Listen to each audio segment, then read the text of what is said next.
Never underestimate the power of one voice making a difference in the community in which you live. Greetings, Mr. Toastmaster, fellow Toastmasters, and honored guest. For my second speech, I would like to discuss my experiences with forging a relationship with the community in which I live and work, as well as the benefits I have received as a result. How many times have you walked down your own street or streets within your community and silently complained to yourself about issues like cleanliness, safety, lack of social or governmental services, or the poor performance of said services? Then there are the things that we wish that we had more of. Parking, green spaces in parks, transportation, shopping, and restaurants. There are also the more serious problems like crime, drugs, and prostitution. We all, as members of our neighborhoods, have a voice, a vote, as to how we think things should be done in our community. Of the 4 places I've lived since moving out of my parental home 30 plus years ago, my life here in the Mount Vernon area, also home to the Associated Black Charities, has offered the most rewarding experiences to me in terms of community involvement. Since living here, I have 1, developed more friendships, business relationships, and networking links than ever before. 2, I have been more involved in a community by joining local improvement associations and committees. 3, I have begun an education into how organizations and governmental programs work. 4, I've had opportunities to speak in public, bringing into practice what I'm learning at Toastmasters. 5, I've been able to see how I, as one man, can make a difference. My involvement with my community began with attending the general meetings of the local Mount Vernon Belvedere Association, which I joined when I first moved into the area. This gave me an overview of the local residents, businesses, and issues which are impacting the community. I've learned how many of the operations that I took for granted were actually done by members of the community and not by local government.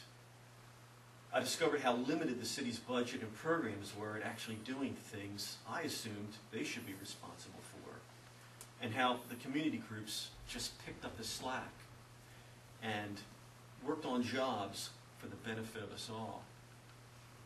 I found the enthusiasm of my association members infectious, seeing and hearing them speak with such passion about this place where they live and work. I connected with a power in me that I did not know existed. I wanted to be a part of it too. I started by dividing my time into things I could do on my own versus things that I knew I would have to do with a group. The things that I could do solely on my own were maintaining my own property by keeping it safe, well-lit, and attractive, getting to know my neighbors, patronizing local businesses, and reporting crime or issues that are hazardous. I can set a good example, circulate important news, but not gossip, and keep an eye on the sick or elderly residents. In regards to working as a group, I became a board member of the local community association and also the architectural review committee. Being part of a group, I was able to learn more about how they operate, and I was able to feel I had a greater effect on issues impacting the community, like development projects including housing, commercial and governmental, crime and police activity, businesses comings and goings, and community events like festivals, fairs, and the like. Social services, taxes, and architectural preservation issues are all more aptly handled within a group setting. But groups would not exist without the collective impact of our own distinct voices.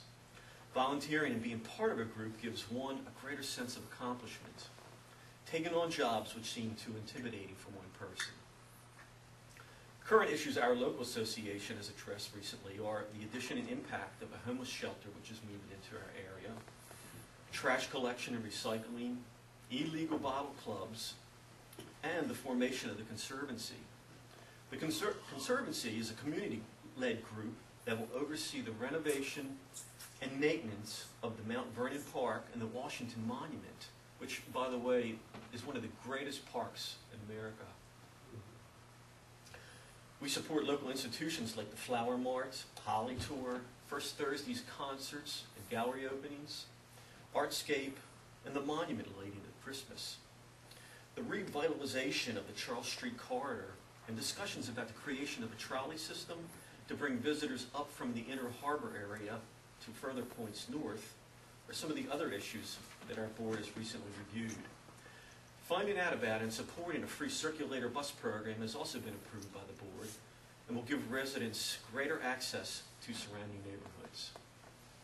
Now, if I were to challenge each one of you here today to see if you can make a difference in your communities, I would do so by suggesting the following ideas. If you haven't done so already, join your local community association, if one exists. Dues are often minimal, and they go a long way in keeping the association moving forward. Pick an area that you can personally participate in, one that interests you or that you feel passionate about. Give some of your time to that concern. It may be an existing committee which is addressing a problem in your area, or you may create your own committee and attack a problem you see that others have missed. Set a good example. Keep your home clean, attractive, and safe. Be a go-to person in the area for information and assistance. Get to know your neighbors. Sponsor a potluck dinner, or create a cleanup crew on your street, which meets on a weekend and for a few hours sweeps, cleans, and weeds the block that you all share. You can start the morning with an impromptu breakfast together.